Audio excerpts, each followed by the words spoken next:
Wars prequels. Stay right here.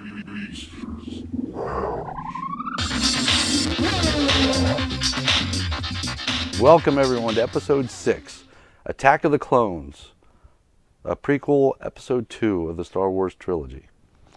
I'm the Reedster, this is the Blondie. Hello. And we're going to jump right into it with a memorable moment that you have. Well, they start off at Coruscant, and Anakin gets to see Senator Amidala again, and he's all flustered, nervous, and Obi-Wan's telling him to calm down, that, you know, it's not that big of a deal, and so anyhow, they're pretty much there to protect her. Memorable moment for me, except what I would like to add to that is apparently even senators on Naboo have decoys.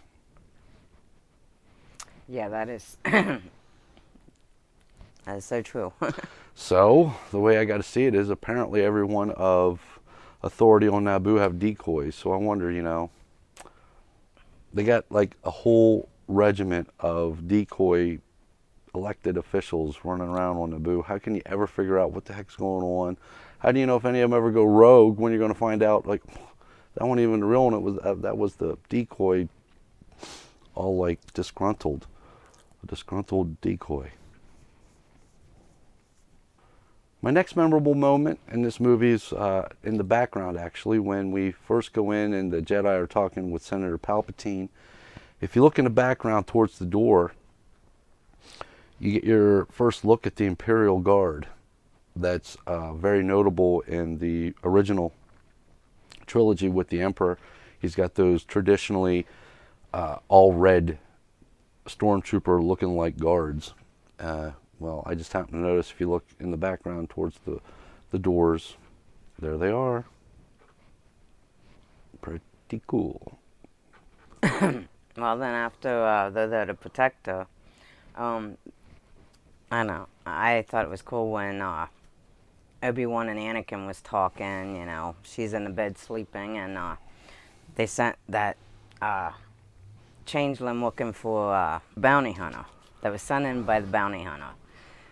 The changeling that was sent in by the bounty hunter, putting them poisonous worm thingies through the window. I thought it was really cool whenever they sensed that and come in with the lightsabers and just, you know, 2 hits and Anakin had them, like, diced. And I was just, like, thinking, oh my god, he's going to dice her, because a lightsaber's really sharp. But he does that with such precision that he just gets the worms. So to me, that was cool. These are very special worms because even before all that happens and they're wiggling and squiggling their way across the room, when they're up on the bed and R2 senses that there might be some unwelcome guests in the room and he starts scanning, the position the camera shows anyway is these worm-like creatures cannot see R2, but they know enough to sit still and wait for his scans to become over with, and then they resume their march to their target. Yeah, that's pretty intelligent worms. Yes. Very odd, very strange. Because R2 shuts down, and the worms, you know, they wait for them to shut down, and then they continue on the way. Yep, they be some smart worms. What else you got? Because you're just like leaps and bounds over my notes. You just hunch mine. Mine are like still way back there. Oh, really? No, only one really. Go ahead. Well, I'll make it work because I am a professional. Well, I thought it was cool when Obi-Wan flies out the window, grabs a hold of the changeling's ride there, and, you know, is flying through Coruscant. I think that should have been Anakin's part. I think so, too. I think that should have been switched. Obi-Wan being the older one should have been the one getting the space cruiser to go meet up with them. And then sort of that whole chase scene being, you know, Anakin hanging on to that robot causing all kinds of mayhem, and Obi-Wan and his cruisers trying to clean up as he flies on after him, complaining the whole way. Yeah. That would have been funny.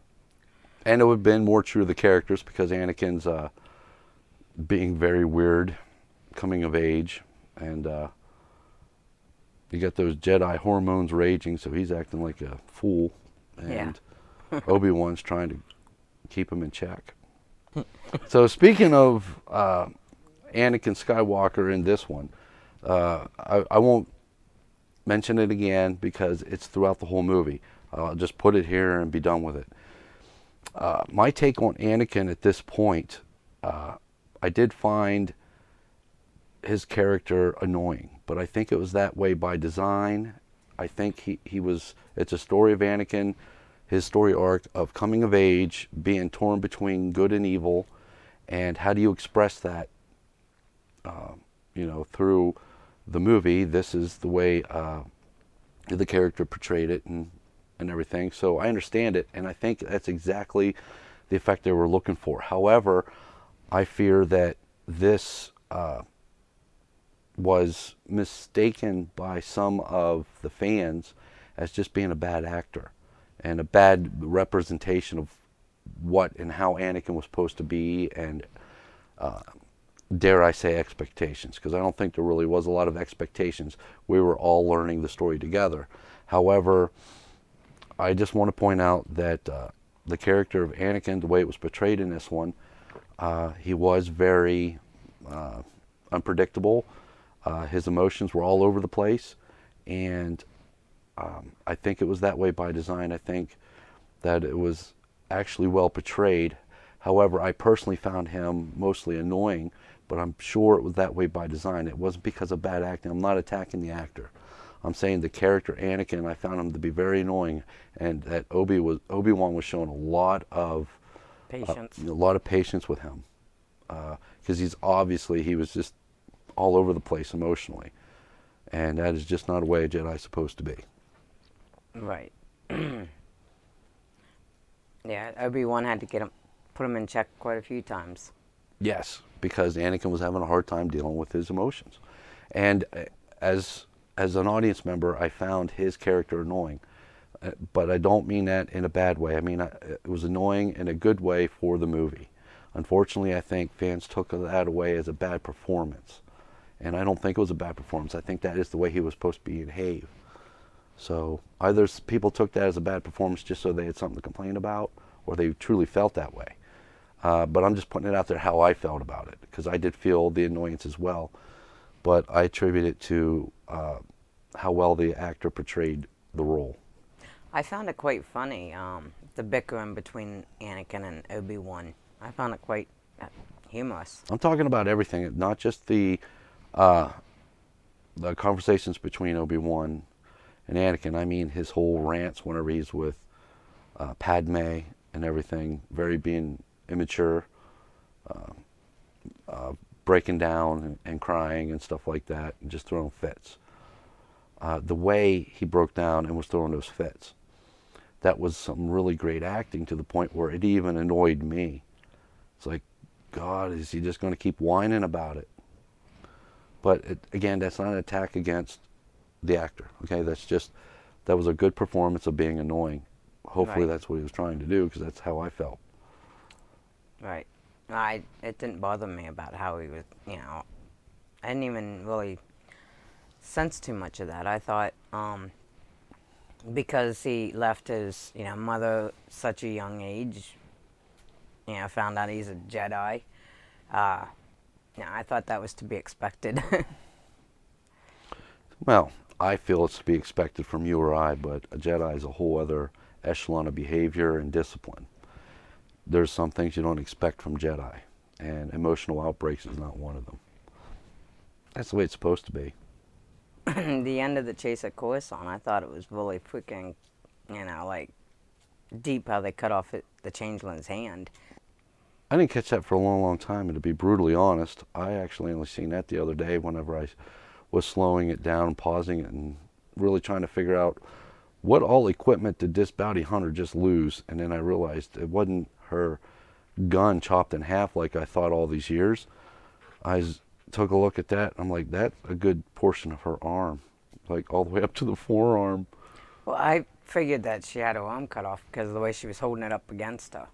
And I thought it was really funny how in the bar, when they're looking for the changeling, Obi-Wan, well, Anakin says to Obi-Wan, you know, something about what should we do now? And he's like, well, go after the changeling. And he's like, well, what are you going to do, master? And he's like, well, I'm going to have a drink. Wow, that I is... mean, what else would you do in a bar, right? Okay, so... Well, I guess the only thing that can be commented on is we learned with the Clone Army, it was all based off of Boba Fett's father, Jango Fett's DNA. That was the big reveal with the Clone Army thing that was new to the audience goers. Yeah.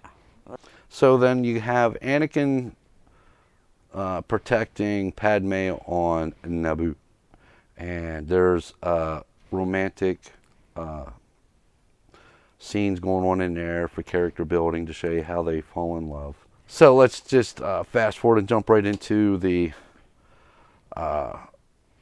scene where he's trying to meditate and Padme starts to approach him. She goes away and he says, you don't have to go anywhere, your presence is soothing. Anyway, he senses his mom's in trouble and he has to go help her, but he's under orders to protect Padme on Naboo. And so Padme's like, hey, don't worry about it, I'll go with you. So they hop, skip, and trot over to Tatooine there, only to find out that his mom's been taken by the Sand People. So he goes out and looks for her. Now I mention this because this is obviously a memorable moment of the part for me in the movie, because he gets there only in time for her to die, and in a bit of rage he takes it upon himself to wipe out everyone in that Sand People village, every man, woman, and child. Shortly thereafter revealed by him to Padme, because it was really upsetting him. That was a memorable moment, excellently ending with the Imperial music in the background, indicating that it is just one more leg of his long path to the dark side. Yeah, I thought that was memorable myself. But it was pretty cool how they showed the whole burial of it. Even though I think whenever he mentioned it to Padme about whenever he was working on things and what he'd done, I think that should have been her cue. Hey, there's something wrong with this Jedi, you know, and it's time to step back. I don't know where, because I've seen a lot of parody things about this particular spot in the movie where he comes clean with Padme, explaining how he just wiped out all these Sand People. And of the many videos I've seen, there was this one parody clip where she's standing there, listens to him confess all of his sins he just committed, and instead of consoling him, she just says, oh, well, okay, I guess that's a flag, and she just leaves. That's Yeah, funny. I think that should have been a flag. But, yeah, she has grown fond of Anakin, and she can, I guess, kind of relate to how he's feeling. He's all, you know, sad. And Well, I don't know if she's aware of Jedi protocol. She doesn't pretend to be. right. But I think that should have been reported immediately. It's like, I think Anakin's losing it. He just slaughtered a whole bunch of things. Right, but then right after that, then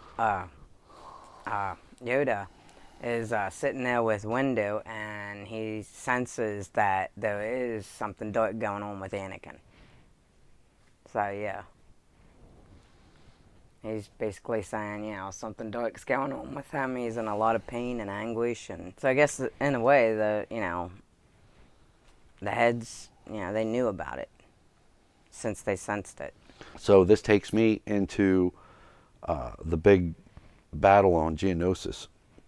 And whenever our heroes are being carted out to the center of their arena, where Obi-Wan's already chained to the column, you know, I didn't realize at this point what was about to happen, and it was a very cool moment, because when they're facing down what all of these insect people, by the way, that is my favorite alien language of Star Wars, or those insect people, the way they talk. Not mine. I like qui-gonjinn too.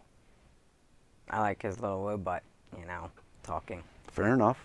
I understand. I was that was amongst one of my favorites, but I can honestly say at this point, as I remember back, the first few times I seen it, when that bug king thing starts doing his talking for his bug population that was at the arena, I just loved it more and more every time. And now it's officially, all these years later, it's officially my favorite alien talk. There's a lot going on, sound effect wise, for their speech, and it all sounds really neat. Not that big of a deal, but since I'm putting out there to the world my memorable moments, that's one of them. It's just a tiny bit of a much bigger experience, but notable enough at the moment I can now share that with everybody. But getting back to the action, then a wow moment for me was when someone was approaching the back of Dooku and company, and it was Mace Windu. And I can still remember thinking, well, we're going to find out now why this fella is considered to be the baddest among the Jedi. The baddest as in the most powerful. That's what I was thinking. I was like, well, we're going to find out why Mace Windu is considered to be the strongest. Right. For me, it was very memorable when all the Jedi come out and just started wreaking havoc. I thought, oh, this is going to be a good fight because now you've got all the Jedi coming. And I think anybody watching this will agree with me. This is the first time we've seen the purple lightsaber. Yeah, I think so too. Talked about with Samuel L. Jackson later, years down the road, before I heard him talking about it and how it came to be. But just reflecting on the movie, this is the first time we saw the purple lightsaber, and so I was expecting something different from this particular Jedi, or else we would have at least seen them more often in the background. But I agree. Then we see all the lightsabers from the different tiers. A very good moment was when the battle starts. The countless droids are now storming the stadium below, and then you see this team of Jedi racing across from the other side. To see that many Jedi engaged in combat at one time was a very extremely memorable moment that will be etched in my brain forever. I agree. I really liked seeing all them, and I was really excited whenever I seen Yoda the first time. Whenever he come out, that I was like, oh yeah, there's Yoda. People are gonna get knocked around. Well, don't forget now. There was an important moment where when Mace Windu had it out with Jango Fett, where it wasn't much of a fight really. Jango Fett was shooting his lasers at him. Mace was deflecting them as he was charging him, and then with just one whoosh, we have a headless Jango Fett, and that's the end of him.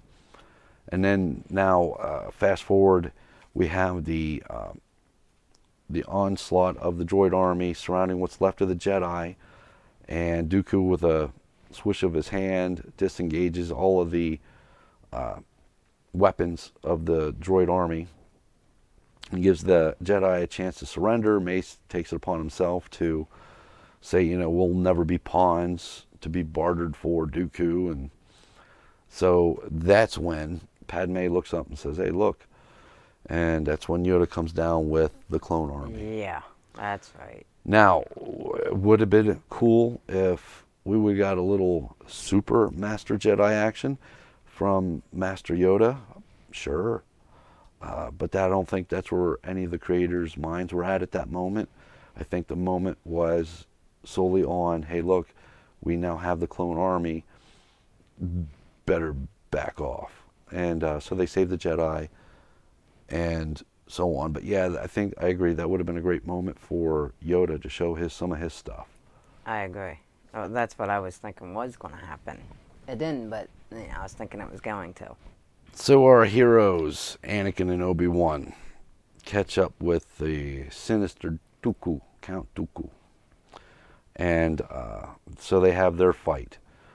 Well, it was pretty memorable for me whenever Dooku just took that lightning or whatever that was and just threw Anakin against the wall. I thought, I was not expecting that either. I thought only the Emperor could do stuff like that. yeah, So for Count Dooku to have to the level of that ability, what could that mean for our two Jedi friends? well, I thought that was pretty, pretty awesome in my book. I thought Anakin was pretty much out of the fight after that. And now Obi-Wan has to face Dooku alone. And I was not fearful for the well-being of Obi-Wan because, in the previous installment he had done in Darth Maul. And from what I seen of Dooku, I didn't think this was going to be much of a fight for Obi-Wan. I thought he'd be able to pull it out of the bag. But since the movie can't make you feel what you see, try to make you emotionally connected, but they can't reach out and make you feel the force that's being used along with what the fighting abilities that you see, there must have been a lot more going on than what could be put on the big screen, because the way Dooku actually dispenses with Obi-Wan, it looked like to me at the time they were struggling for a particular position, with their lightsabers, and then when it became more of a neutral thing with their lightsaber positions, quickly Dooku was able to dig into Obi-Wan's upper arm towards his shoulder, and then a little bit into his leg, rendering him not immobilized, but hard to defend himself.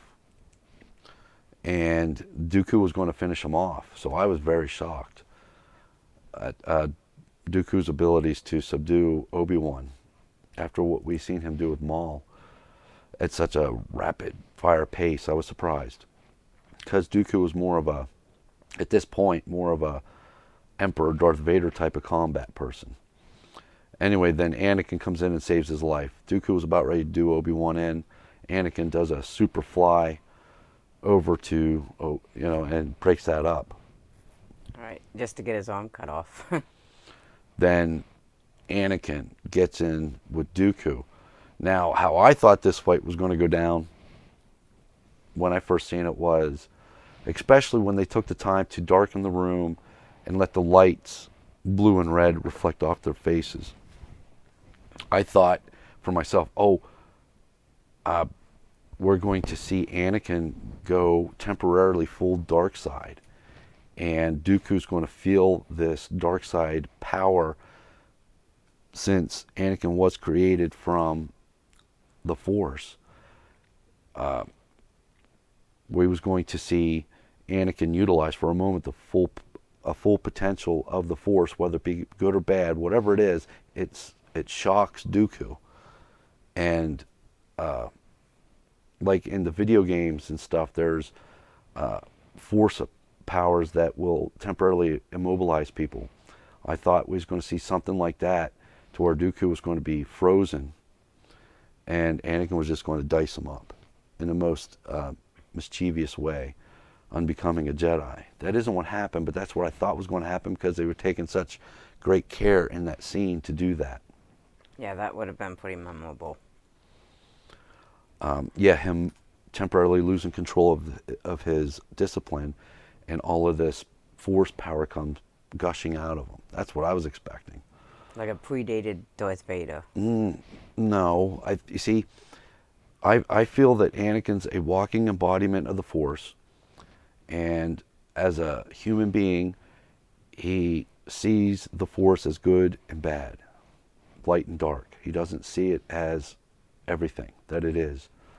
And as a human, he struggles to make this power that he can barely control and try to do good with it. And that's why we see him struggle as a Jedi. But through him as a human, it's so easily to be corrupted that he can't help but to be tempted by the more immediate abilities awarded to a Sith. And so when he emotionally peaks, he can't help but to let some of that Dark side. well, type. this force come out in the form of the dark side. And that's what I thought we was going to see with Dooku. This force inside of him is the strongest force ever wielded by a living thing. The force created this particular person. So he has he may not be utilizing it, but it's there. So Yoda comes out,